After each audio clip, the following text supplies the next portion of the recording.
Hi everybody, I'm Trin Johnson and welcome to Dust in My Eye.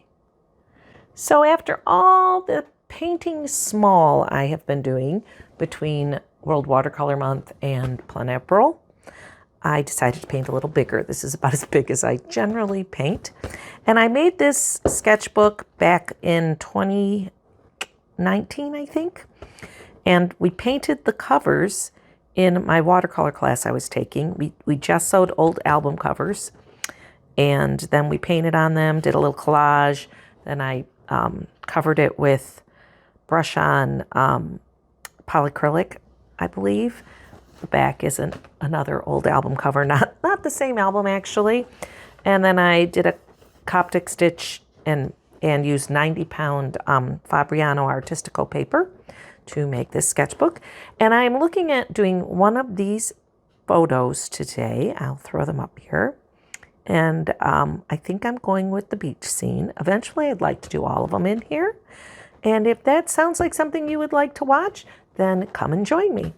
And if you'd like to, while I'm thinking of it, if you could hit the like button and the subscribe button if you want to see more of my videos, and the cute little bell if you want to be notified of future videos, that would be wonderful. But let's get started. This was the first thing I painted in here. It was in 2021, I think, February of 2021. I've not done very much in this book. And it kind of was, it's a little wobbly because it's only 90-pound paper, but that doesn't really bother me. I really like the way this one had turned out. And then this is based on a YouTube video by Linda Brown, where she did like a marsh, a pond, and we did some of that in my watercolor class that I teach, which is the same one that I used to take, but now I teach it. Anyway, so I am going to go to the next page and loosely draw in my painting and get started. So I'm using a Caran d'Ache water-soluble pencil to sketch in my painting. I like to use water-soluble pencils because they dissolve as I get the paint on the paper and you don't see my lines. But it does give me just some landmarks as to where I want some things in my painting. I like to use a light color, or sometimes I use green or a light brown, depending on the subject matter.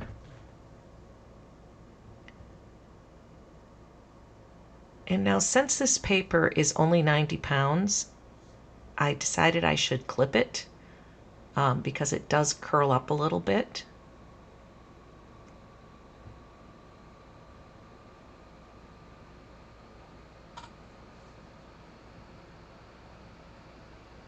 And now I'm just spraying my palette to activate the watercolors.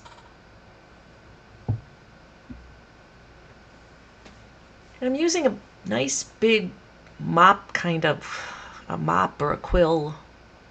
I think it's technically a quill, but it's a nice big, holds a lot of water brush to just get the paper nice and wet where the sky is. And once again, I'm not trying to do an exact replica of how the sky looks. I just want to get an impression of how the sky looks.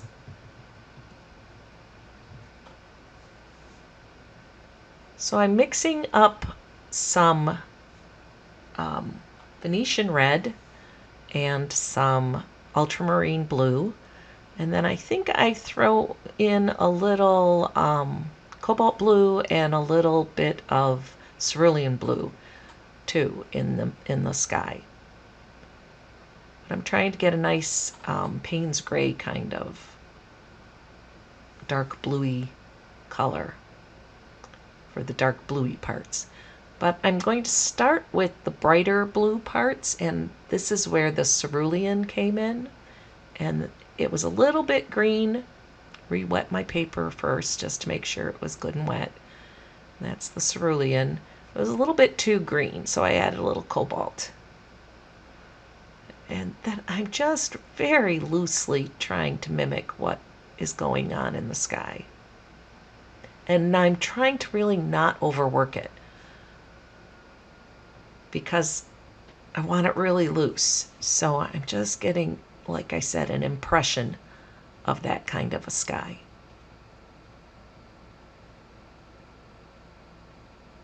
Because the paper is wet, I'm not going to get a lot of harsh lines.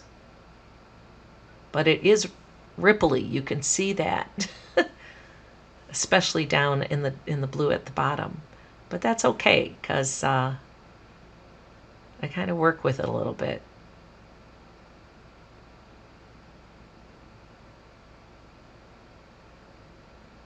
I just wanted that bright blue sky behind some big clouds, dark clouds look. And now I'm using some tissue to lift. I like to do that with clouds, especially in this little area where it's kind of got some valleys.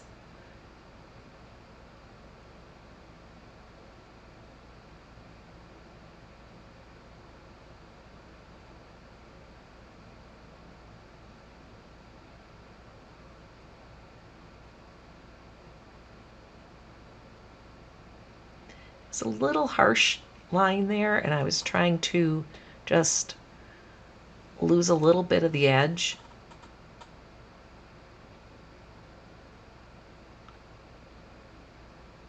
And I can't paint the water yet because the sky is wet, and I don't want the water to bleed up into the sky in this instance. Sometimes I do like that to do that, but right now I did not want that. So I'm trying to mix up a nice sand color, and I was using some burnt umber. No, raw umber, I think.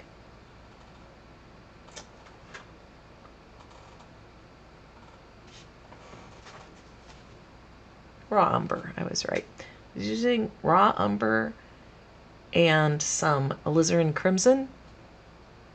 And then I toned it down with a little bit of the royal blue.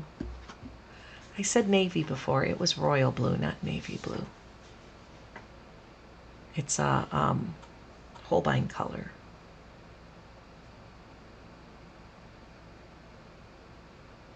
I might not have even have said it. There's a little bit of that in the sky. And now I just wanted a little bit darker where the shadow is of the bank, kind of the pile of trees and brush that's in the back, and how it comes down into the beach a little bit, the shadow of it. A little bit at the front edge where the grass is. And now I'm trying to get that group of trees and brush and bushes and just, again, just trying to hint at it, not paint it directly. Just an impression.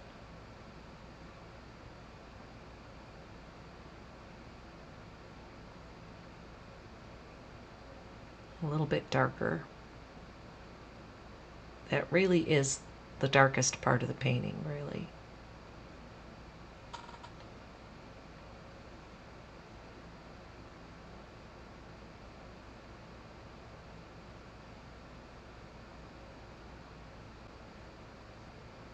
And now I decided on my dagger brush to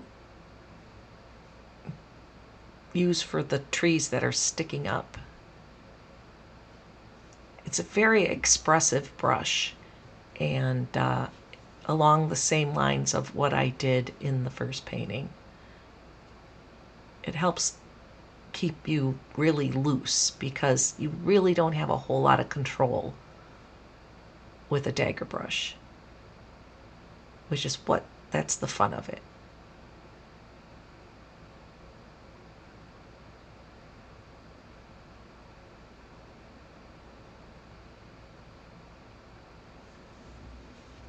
I'm lifting a little bit because the tree branch is going to come in there with some gold on it, and there's a bit of a bright spot, and I want to be able to see it.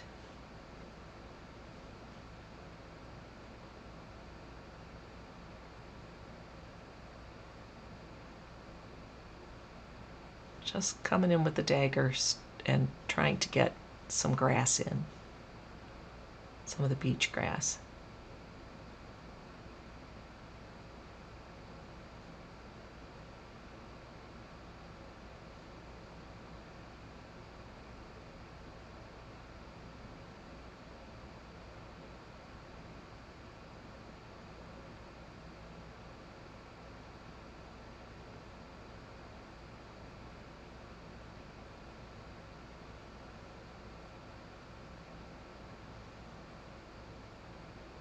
Was all kind of blowing away from the lake with a few little strands that seem to go in the opposite direction.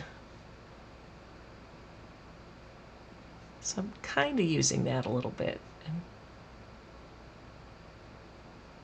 having them lean to the left just a little.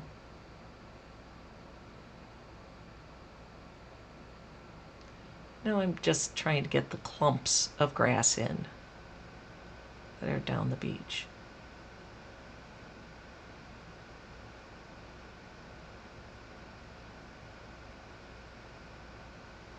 Okay, and I'm mixing up some paint for the water and using cerulean and a little bit of the royal blue. I think there's a little bit of neutral gray in there too, the graphite gray, because the water was very gray. Very a bluey gray, but gray.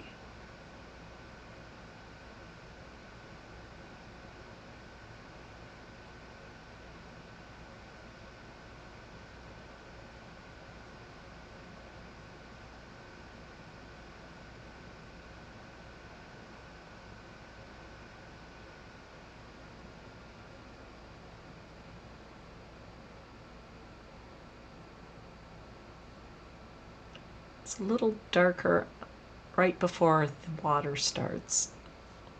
Probably wet sand, rocks. So I'm just going over that with my watercolor, the color of the water. And now I don't want to paint the branch that goes right up over the water until I'm sure the water's dry, because I don't want a bunch of bleeding. And I have a liner brush and I'm using the graphite gray and some sepia. And I think I also throw in some neutral tint. And just trying to get really loose branches. I find if I kind of flick the brush a little bit at the end of the branch, I get a nice mark that isn't so curvy and sweet. It's a little more eclectic, unplanned.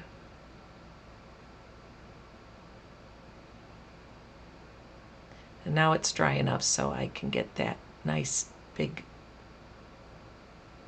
branch, that little mini tree. And now I'm trying really hard to keep the leaves from that tree going to the left, because the wind was really blowing that day.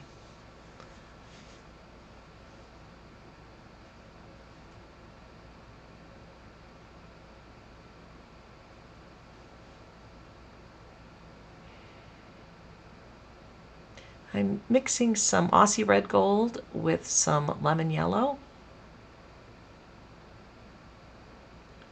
to do the leaves. And again, I went back to the dagger because you get really interesting marks with the dagger brush. And that's what I wanted.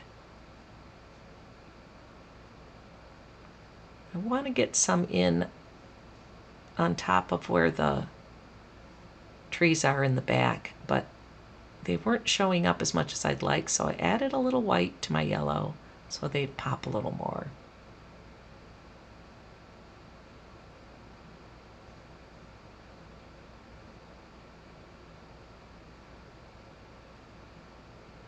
And now I'm mixing a slightly more orange color with a little bit of the Venetian red in it also, because these leaves were a little darker.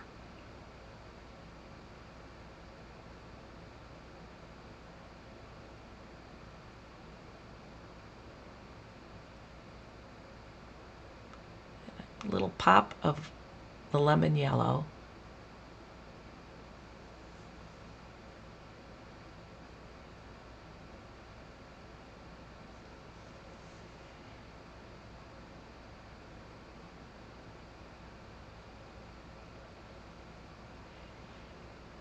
Now I'm adding some shadows to the leaves. And I'm using my mixture that I used for the branches, which is the sepia and the graphite gray and a little bit of neutral tint. Just giving the other leaves just a little bit of shadow. Make them more interesting.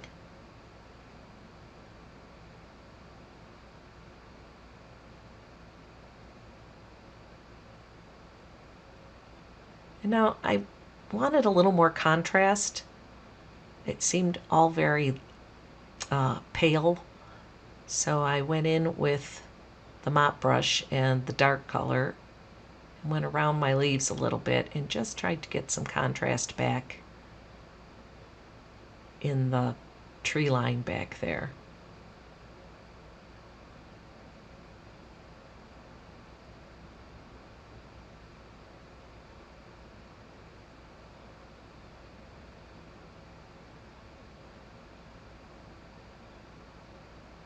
Now I have some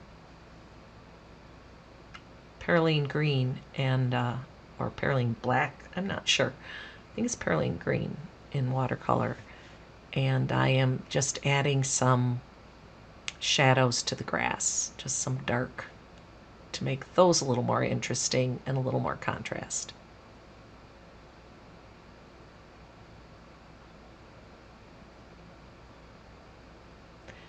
And I'm going to call it done here and sign my name. And like I said before, if you liked it, hit that like button, and if you want to see more, the subscribe button, and if you want to be notified, hit the cute little bell. And I really, really appreciate it if you stay this long and watch the whole thing. That was fantastic. And if you would like to, I would really appreciate it if you checked out my Etsy shop, where I have prints of my artwork and some original pieces, along with my cute little monsters and some other fun stuff for sale. So until next time, thanks so much for watching.